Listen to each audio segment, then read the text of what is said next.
Hi, good morning again. I am under quarantine this second week.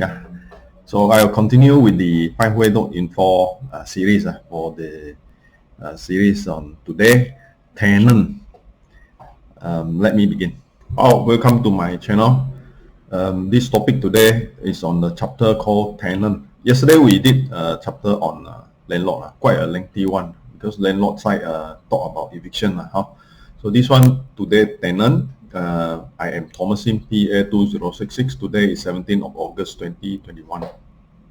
Right, property investing and selling issues. A lot of us start as a tenant because likely when we move from a small place to a bigger city to live and look for job, earn a living, we are usually tenant first. So this is a topic for everybody. So we had gone through shelter with buyer, vendor, developer, and then also explaining some issue about all the different names of forms or documents they use in legal office. After that, we moved to agent and banker, which we talk at length also for some of the legal appointment issues of agent and also bankers on the terms that they use in banking sector. Then we did a small session on valuer before we move to the block here on the left, which is investment invest. For that, I have started yesterday on landlord. And landlord long session, so we brought it into two parts, so two subparts. Now today we are doing tenant. Tomorrow and hopefully today afternoon I can do the macro and then about portfolio. So one part on portfolio that it will be overlapping with the tenant and the landlord is on the part of how to save your taxes, especially like rental income. You have to save your taxes by giving producing receipts for all the outgoings. So that part I think is overlapping between landlord and tenant as well as portfolio. So I put everything under portfolio. So later on you will see that deductible all the way how to save taxes actually in the chapter called portfolio. And the last part is the business aspect, doing business, agency business or other types of doing platforms. We do a bit of also foreigners, whether foreigners come in as investor in Malaysia with the MM2H new revamp. Let me begin. So the concern of tenant in the initial first few times renting a place of a tenant is actually abused by the system or by the landlord. Some of the landlords are particular about certain things. They do spot check. They want to disturb the tenant to ensure that tenants are not doing funny things inside.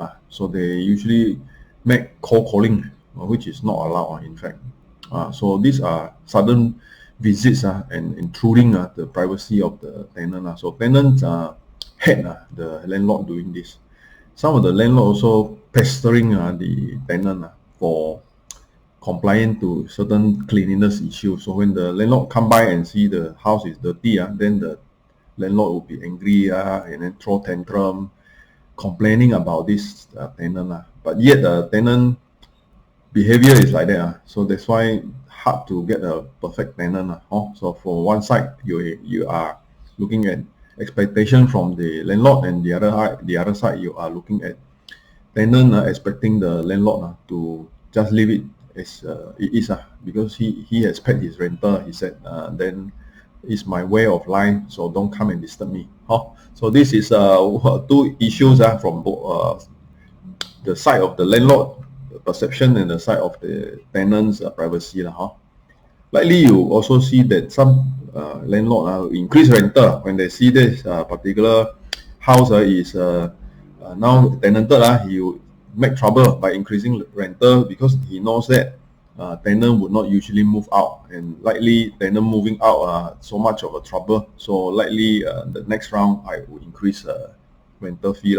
So this also is a concern of the tenant, and a lot of threat, like in the sense, you don't do this, you don't do that, I will forfeit your security deposit. I will use your security deposit to paint the house. I would, you see, you dirty the wall, so I will do this to paint the house. I use a security deposit for repair here, repair there. So end up the tenant after vacating the house cannot get back the deposit lah. And a lot of time the landlord would give a lot of excuses trying to delay the payment of the security deposit.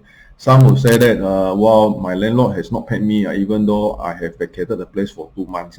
And then the landlord will say, yeah, it's for the security deposit for 2 months. That's why I'm holding up the security deposit for 2 months, which is not true. Security deposit should be for the reason of vacating and taking back should be done with the immediate effect, within days even. If you inspect the house and there is no issue of the house, the landlord should replace or refund the security deposit immediately after a few days of inspection. Probably the market practice is within a week. But then within a week, some of the issue is the contractor has not come in, the agent never come and take the inspection, do the inspection, or the landlord has no time overseas, cannot come and do inspection. So then it would drag on. The security deposit will never be returned. So this is a problem with a lot of tenants.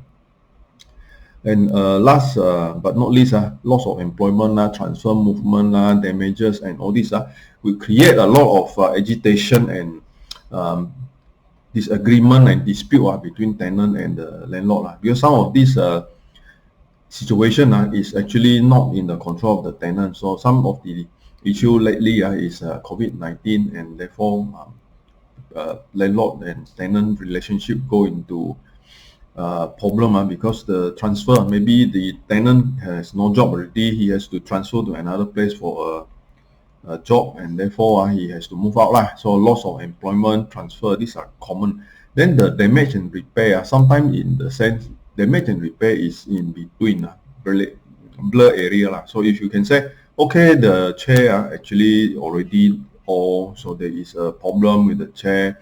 The day I sat on it and it gave way, so it fell, and then the leg was broken. So it can be because the chair had been wear and tear for many years, so it's a repair, it's not a damage. But then the interpretation from the immediate taking picture, broken leg, the chair has broken leg, damage, it must be damage. So these are issues which is true, damage or repair. At one time we had one case, the tenant complained that the toilet bowl was broken. So the landlord said, how can the toilet bowl be broken? Because the porcelain is hard. You seldom hear about toilet bowl get broken because the squatting, maybe even squatting also it will not get broken. So this is a damage. So the tenant will say, no, this is a accident. The lousy toilet bowl almost hurt me. I'm going to even report for tort. That means the suffering or the incident of accident, that is a tort claimable to the landlord. So this part, a lot of argument. At the end, who is to repair for the toilet bowl? Because the toilet bowl cannot use already. So that is another example for whether it's repair or damage. So finally, the concern also is about no specific law on tenancy, because there is no Residential Tenancy Act yet, as it is in the Parliament table, just about to discuss. So this part, there is no very detailed draft law for how to handle all this dispute. So let me go in one by one. So the RTA, as I mentioned, the Residential Tenancy Act, there is no act yet, so it's supposed to be Residential Tenancy Bill. At times of presentation is under drafting, supposed to be tabled in Parliament in 2020, but then it was never really discussed. So it follows the Australian model, because the copying from the Australia, we have a lot of law actually copied from Australia. Even the torrents registration, land torrents registration system is actually from Australia. We have used this Australian law for a lot of other places. So land law and also the other commercial laws also, a lot of it is from Australia. Tenancy agreement, in fact, is one thing which controlled by Contracts Act 1950 lah. So there are areas where tenancy registration is exempted, TER, tenancy exempt from registration. So now we are in the chapter of tenancy. So tenancy actually means that you have a right assigned to a property given by the proprietary owner or somebody who has the power to give the right lah. So this means that you using the property, all the enjoyment of using the property, which relates to the right of using the property in law of land court lah. So in land court, some types of tenancy is recognized as registered with the land office. So this means that if it's a lease of more than 3 years, the land title in fact can be inserted that particular lease. So it can be, say for example, a agricultural land lease for 20 or 30 or 40 or 50 years. It can actually appear in the land title that this land is leased to the tenant, whoever tenant, and what are the reference to refer to the tenancy agreement. Of course, less than 3 years is no need to be registered. In Sarawak, anything more than 1 year can be registered in the Sarawak local law, the Sarawak Land Court. So anything more than 1 year can be a registerable tenancy with the land office, the land. But we do not practice that. We practice as in less than 3 years most of the time. So however, residential tenancy shorter than 3 years do not need any registration in the land court, and therefore it's by the Contract Act. That means using the Contract Act as in the tenancy agreement between the landlord and the tenant. Land and commercial properties more than 3 years can be registered with the land officer.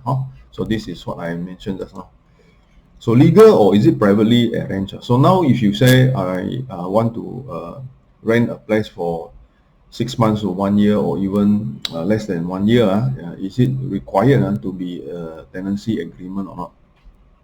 Normally it is not 100%. So you can actually have it as a tenancy agreement just between two parties.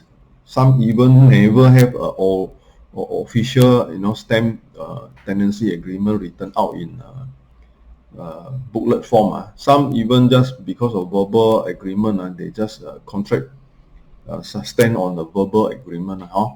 So if it is done officially, let's say you go to a legal firm and get it done in writing, normally it is more than a year more than a year tenancy agreement in writing, and eventually getting stamped in the stamp office. So residential not 100%, commercial better 100% you do it with the legal office to get your official stamp tenancy agreement. Normally residential tenancy, private one-to-one party can be expressed or can be implied. Both parties agree that is already a contract with the payment consideration. Both parties agree with written agreement is duly formed contract already. Stamp is just making it admissible to court. So let's say you have agreed to each other renting the place, and then written down in on a piece of paper what are the simple terms.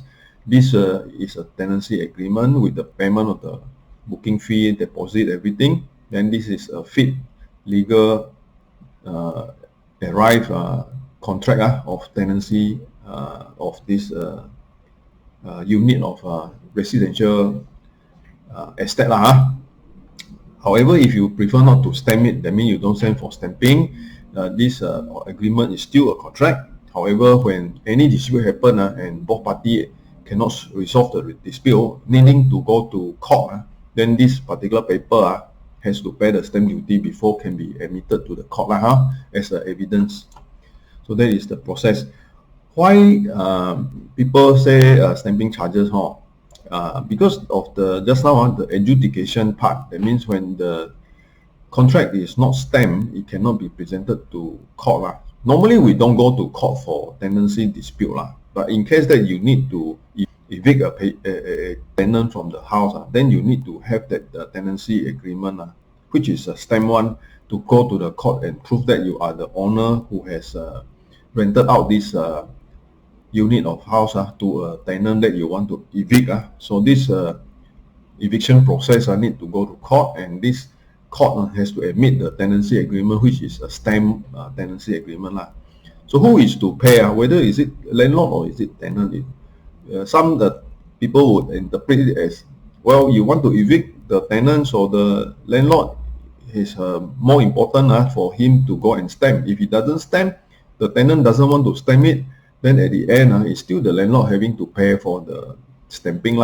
So in the late stamping, there is penalty, of course, but then the landlord may not turn so much about getting it stamped or not. It's just he wanted to get eviction for the court order for tenant eviction.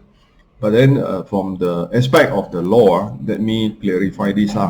The tenancy agreement is a contract valid as protected under Act 1950. In fact, a valid agreement can be implied or expressed. That means no need to even write down. If it is implied, then it is already a. However, a document become a necessity when it goes to court, and the court needs to admit it as an adjudicated copy.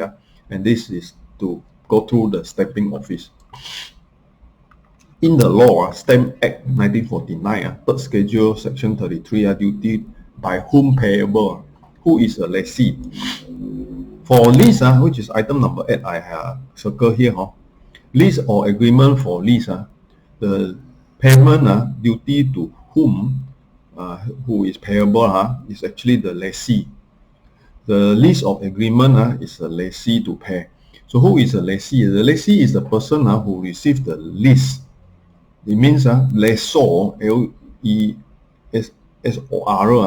lessor is a person who leases out the property, and the lessee is the person who actually accept the lease.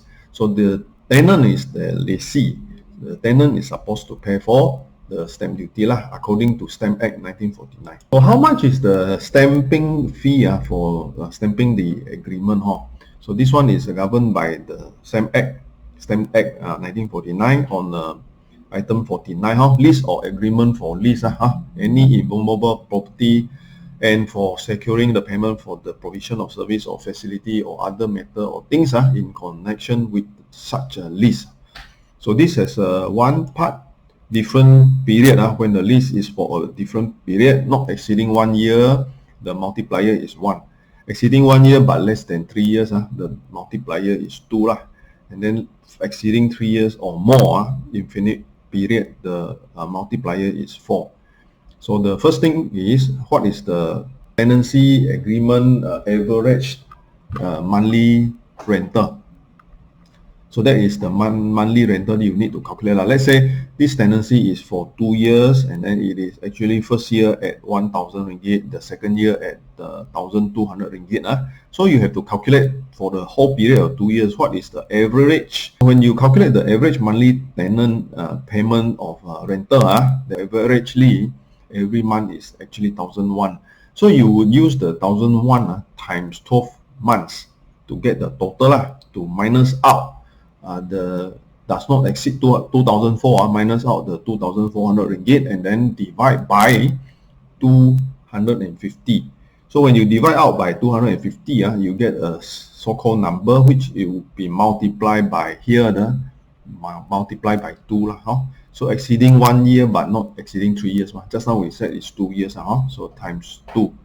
So example here I given quite a simple one, which is 2,000 ringgit rental per month times 12 months is 24,000 less 2,400 ringgit, and then divide by 250, you will get 86.4. So when you get a point something, a decimal, then always round up. So 86.4 is round up to 87. Only round up, you cannot round down. So if it is even 86.1, it's considered 87. So that means times 2 in the case of, let's say, less than 3 years but more than 1 year. In this case, if it is times 2 for this one, 2 to 3 years, or less than 3 years but more than 1 year, then times 2 is equivalent of 174. If it is more than 3 years, it's times 4, 348 lah. So if it is 3 years, exact 3 years, it is times 2. Because here it said exceeding 3. So if it is exact 3 years, then it's times 2 lah. Not exceeding 3 years, it's exactly 3 years. So this part, just to ensure that you understand the calculation part, the division, minus out, less out 2004 and then divide by 250 ringgit. For feature, in tenancy agreement, contract between a tenant and a landlord, there is no specific law that says how to forfeit. In fact, the RTA, if there is an RTA, then maybe there is something saying about how many months of security you can collect and what is the forfeiture lah. But at the moment, because there is no such specific law, tenant and a landlord can actually arrive at different months of security deposit collection. So for example, if let's say it's an empty house, likely that there is not much thing inside the house that can be damaged. So the security deposit may be even reduced to 1 month security deposit. But if you have a house which is fully furnished and a lot of expensive stuff inside the house and can be damaged, then you would prefer to collect more security deposit because you are concerned that the damage may have happened and you do not have enough security deposit to cover the repair. So in such a way of looking at this risk, then security deposit can be a negotiated amount. So it can be 3 months even, it can be 4 months, depending on the types of property and what are the risks involved. So usually for commercial properties, this is very in particular, especially for performance also. Some of the issues is a very hot commercial place, then you need to put a high security deposit so that the owner, they know that well, if I rent it out to you, I am secure. If in case that you don't pay me rental for the next 1 or 2 months, at least I am still able to overcome my problem of either payment of outstanding or whatever, installment payable to the bank using the security deposit that is given by the tenant. So these are negotiable in the case of a commercial property.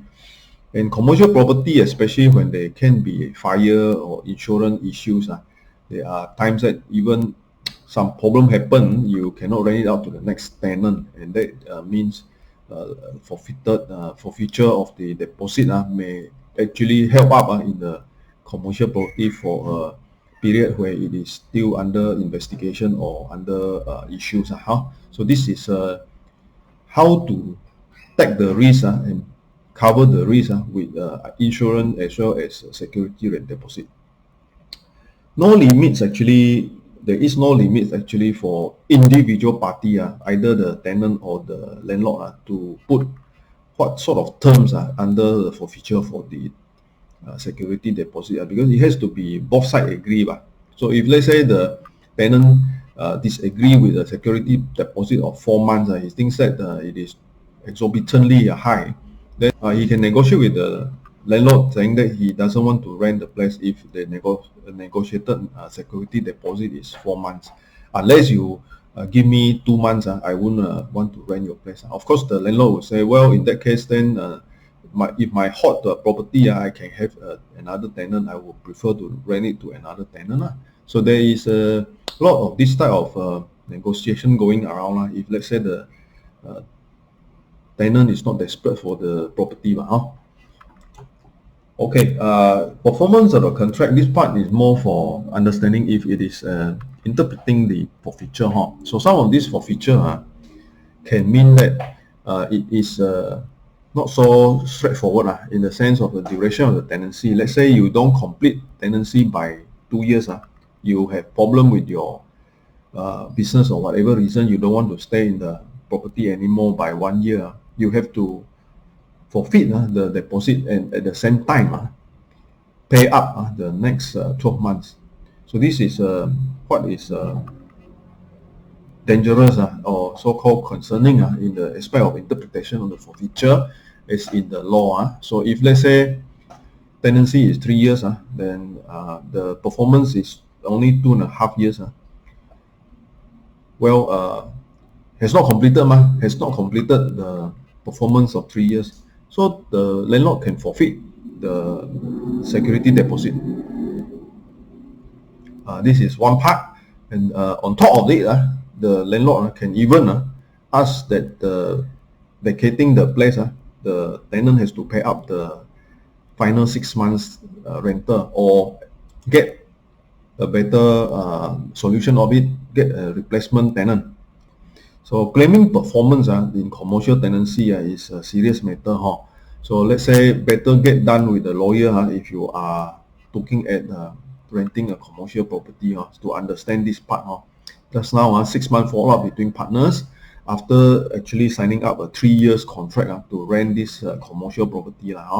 So after 6 months, the partners of the business, they angry with each other, so they say, I don't want to continue, I pull out, so the business cannot continue. So there's still a 2.5 years, 2.5 years of performance claim, 30 months claim for the renter or a replacement of the tenant. So in this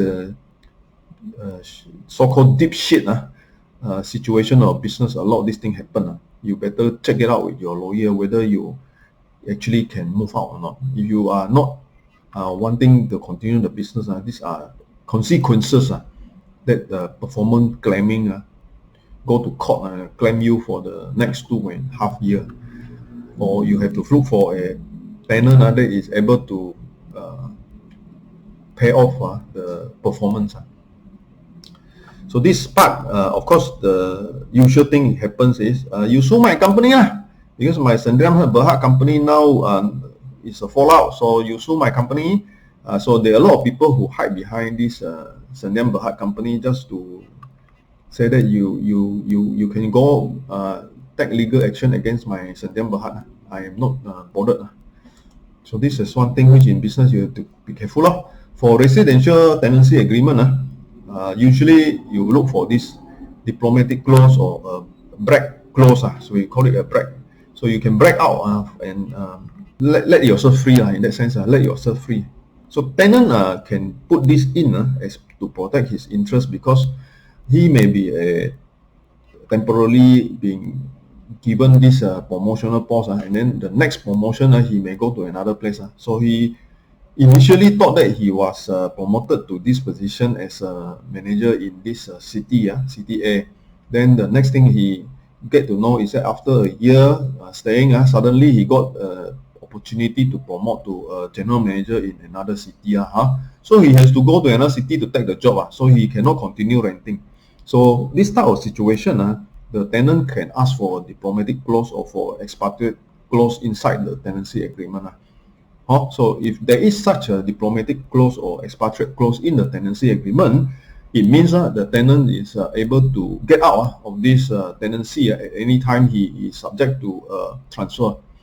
So tenant allowed to terminate the tenancy earlier without having to perform that particular period of, let's say, 3 years. Just now the example is that he rented for 3 years, but then after a year he got promotion, he has to go to another city, so he exercised his diplomatic clause to exit from this tenancy obligation, the performance of this obligation. So this one, usually the landlord would not want a diplomatic clause in the tenancy agreement. And again, it is up to the negotiation of the tenant with the landlord, saying that he may actually end up paying higher rental. So he pay up higher rental. The landlord say, okay, I allow you to insert this diplomatic clause in the tenancy agreement. At the time of exit, the tenant actually get the security deposit back. So this is something which is careful. You need to negotiate with your landlord. And likely the landlord, you have to also think about his position. So if he rented out this property to you for just a short period of time, by getting another tenant, he may have to spend more time, lost some money in the waiting, in a sense that pay commission to the agent. So that part of outgoing or that part of the concern of his loss of income is the reason why he doesn't want to get a tenant who is not certain in ability to complete the whole total 3 years. Force majeure in tenancy agreement is something we talked about yesterday in the area of COVID also, and under landlord, the chapter of landlord. So in COVID-19, a lot of situation of tenant not continuing business, especially in the case of commercial tenancy.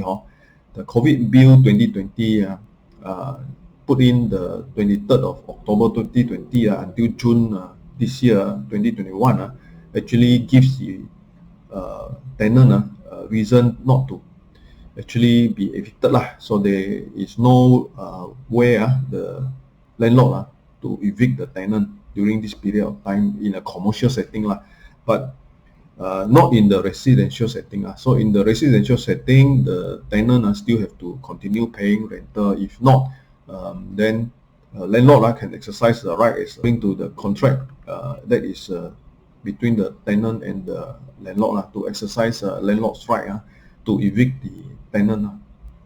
So if a tenant doesn't pay his rental for the month and the landlord continuing allowing the tenant to stay on, then this tenant is considered a monthly tenant. Why? Because it's implied as if every beginning of the month the tenant pay the money, the landlord accept the money, so it becomes a monthly tenant agreement. So this is a monthly tenant scenario. Of course, a lot of time evicting a tenant usually started with tenant not paying rental, and upon breaching the monthly payment of the rental, reach the contract of tenancy. So for 1 month he has not paid, he already breached. Then eventually, nice landlord usually will allow lapse payment and still allow the tenant to stay on before taking eviction action. So this type of tenant is actually monthly tenant. So when they are lapse of first month or not paying on time, then it's already a breach of the contract and already started the monthly tenant issue. So this monthly tenant over time may have lapsed for 3 months or 4 months not paying, then the eviction process will start. So this eviction process usually you need to, as a landlord, you need to actually document down what are the processes that you try to get the payment. That means you have a record of WhatsApp, you have record of email, or you have record of calling him, asking him to make payment, but he did not pay. So all this reminding him for 2 times. First is the written WhatsApp, second with the written letter. Then you cannot tolerate anymore. Then only you start the eviction order by going to a lawyer. Usually a lawyer will write a letter again, and after the first letter, then second letter would say that the lawyer would proceed to file a court order. So proceed to file a court order. Some of the lawyers do it fast, within 1 or 2 weeks, they can get the court order out. Some maybe take about maybe 2 months or 1 month to take a court order out, and then the order out, you go to police station and take the letter to give to the police. Police will see what to do. Usually they will send a police officer accompanying the landlord and go to the premise, go to the property and break in. So this is the process. So COVID-19 Act, which I said that is on the 23rd of October 2020, this one doesn't involve the residential tenancy. It only involves the commercial and non-residential tenancy. But there was an extension until June, 30th June, but then after that no more. So that means even now you cannot use this COVID-19 Act to not pay commercial rental. Force majeure in tenancy agreement is saying something about essentially frees both parties can walk off both parties from the liability or obligation to continue the tenancy agreement. So however, the wordings are in a lot of time specific, key in interpreting the effects. So the legal part, you need the lawyer and the judges to decide. So usually force majeure in a contract agreement of a tenancy has to refer to exact wordings. So if the force majeure clause in there did not specify words like pandemic, words like COVID-19, or MC or full MC then you cannot simply just say it is force majeure that due to COVID, I will terminate by force majeure. So force majeure in the contract must be specific. If it is written, yes, in words as just now I mentioned above, then you can use force majeure to terminate the contract, and therefore both party walks off the free all obligation, return everything back to the normal state.